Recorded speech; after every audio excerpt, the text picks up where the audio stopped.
অনেকদিন আগেকার কথা। একসময় এক ছোট গ্রামে রায়ান নামের একটি বালক থাকত। বালকটি তার মা-বাবার সাথে শহরের এক কোণে একটি ছোট্ট ঘরে থাকত। কিন্তু রায়ান খুব অলস প্রকৃতির ছিল। কোনো কাজে পরিশ্রম করতে চাইত না সে।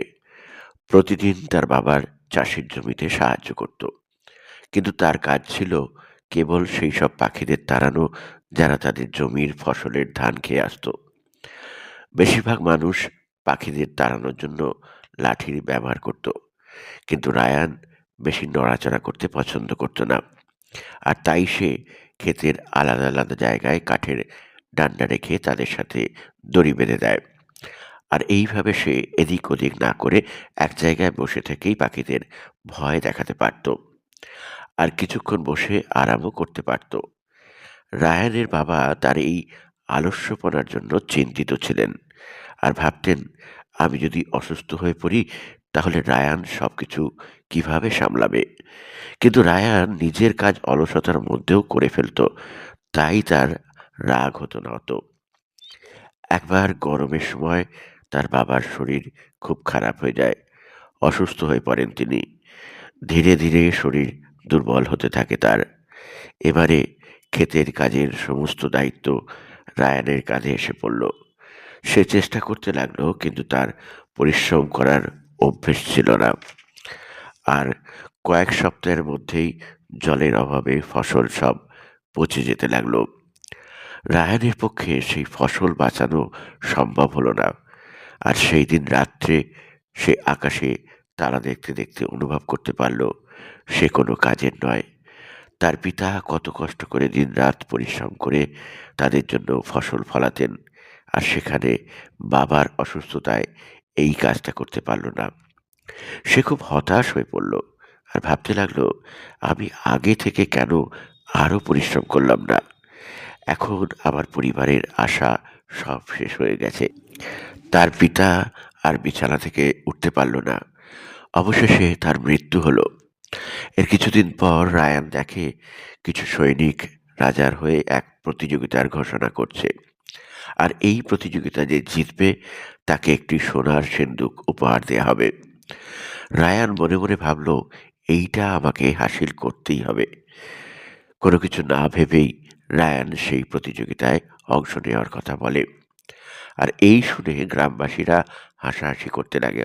সবাই এটা ভেবে আশ্চর্য হয়ে যায় যে রায়ানের মতো অলস ব্যক্তি কি করে এত পালোয়ান লোকেদের সঙ্গে জিততে পারবে। কিন্তু রায়ান এসব কানই দেয় না। প্রতিযোগিতা শুরু হতে আর 3 দিন বাকি ছিল, তাই রায়ান আর দেরি না করে বেরিয়ে পড়ে। অবশেষে 3 দিন পরে প্রতিযোগিতা শুরু হলো। সব প্রতিযোগী এক ঝিলের পাশে একত্রিত হয়, আর তার মধ্যে অনেক মজবুত এবং হাট্টা কাট্টা যুবক ছিল, যাদের দেখে রায়ান ঘাবড়ে গেল। রায়ান মনে মনে ভাবে, আমি এত পালোয়ান লোকেদের কিভাবে হারাবো। অতঃপর খেলার নিয়ম ঘোষণা করা হলো। একটা ঝিল পার করতে হবে। ঝিলটা প্রায় লম্বায় 2 কিলোমিটার হবে। এই প্রতিযোগিতার মধ্যে প্রথম 3 জন দ্বিতীয় রাউন্ডে কোয়ালিফাই করতে পারবে। অবশেষে প্রতিযোগিতা শুরুর সংকেত ধ্বনিত হলো। সংকেত শুরু হওয়ার সাথে সাথে সবাই ঝিলে ঝাঁপিয়ে পড়ল আর সাঁতার কাটতে শুরু করলো। সে সাঁতার জানতো, কিন্তু অত পারদর্শী ছিল না।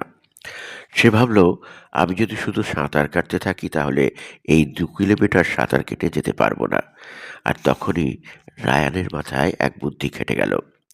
আর সে পাশে একটা জঙ্গলে ঢুকে পড়ল, আর কিছু ছোট ছোট গাছের ডাল দিয়ে একটা ভেড়ি বানালো। রায়ান ভাবল, এটা ঝিল পার করার দৌড়, সাঁতার প্রতিযোগিতা তো নয়। আমি শারীরিক দিক থেকে মজবুত তো নই, কিন্তু আমাকে হুঁশিয়ারের সাথে কাজ করতে হবে। আর যখন বাকি লোক সাঁতার কাটতে কাটতে ক্লান্ত হয়ে পড়ে, রায়ান কিন্তু তাদের আগেই ঝিল পার করে ফেলে। রায়ান দ্বিতীয় রাউন্ডের জন্য কোয়ালিফাই করে ফেলে। আর 2 জন তার সাথে যারা ছিল তারাও শারীরিক দিক দিয়ে খুবই মজবুত ছিল। পরের দিন আবার 3 জনের মধ্যে প্রতিযোগিতা শুরু হয়। প্রত্যেক প্রতিযোগীকে 3টি বড় কাঠের খণ্ড দেওয়া হয়, আর এই বড় কাঠের খণ্ডগুলোকে 1 কিলোমিটার পর্যন্ত নিয়ে যেতে হবে। আর সেই বড় কাঠের খণ্ডকে নিয়ে যাওয়ার জন্য অনেক উপকরণও দেয়া হয়, যেমন বড় মোটা দড়ি, কাঠের টুকরো, ছুরি, লোহার চেন, শিকল ইত্যাদি। কিন্তু যে কোনো একটি উপকরণই ব্যবহার করা যাবে।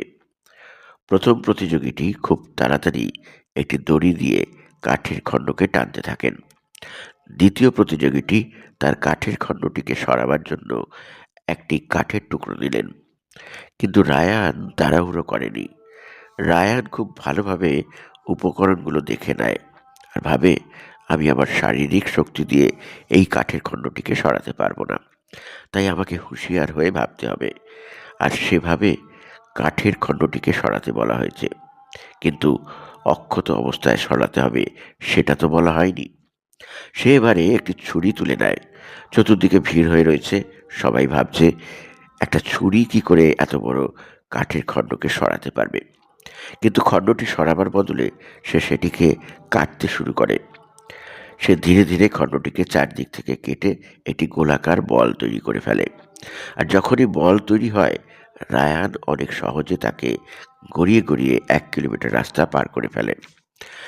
আর যখন অন্য প্রতিযোগিতারা ভারী খণ্ডটিকে সরাতেই পারছিল না, নিজের দৃঢ় সংকল্প এবং পূর্ণ শক্তি দিয়ে রায়ান ফিনিশ লাইন পার করেছিল সর্বপ্রথমে। সবাই রায়ানের জয় জয়কার করছিল, কারণ প্রত্যাশাই ছিল না এই অলস রায়ান প্রথম পুরস্কার পেয়ে যাবে। তো এই কাহিনীটি আমাদের শেখায় যে অলস লোক হুঁশিয়ার হতে পারে, আর বড় কিছু হাসিল করতে একটা বড় কারণের প্রয়োজন হয়। তাই যখনই দেখবে তোমাদের মধ্যে কেউ অলস প্রকৃতির, তখন ভাববে আমার এই অলসতার জন্য কোনো বড় কিছু ক্ষতি হয়ে যাবে না তো। নিজের মনে মনে একটা বড় জেদ তৈরি করে নাও, অলসতা কাটাতেই হবে। আর যদি রায়ানের মতো কোনো বড় কারণ ঘটে, তখন মানুষ বাধ্য হয় অলসতা থেকে বেরিয়ে আসতে। আজকের মতো গল্পটা এখানেই শেষ করলাম। খুব শিগগিরই ফিরে আসবো নতুন একটি মোটিভেশনাল কাহিনী নিয়ে। ততক্ষণ সবাই ভালো থাকবেন, সুস্থ থাকবেন।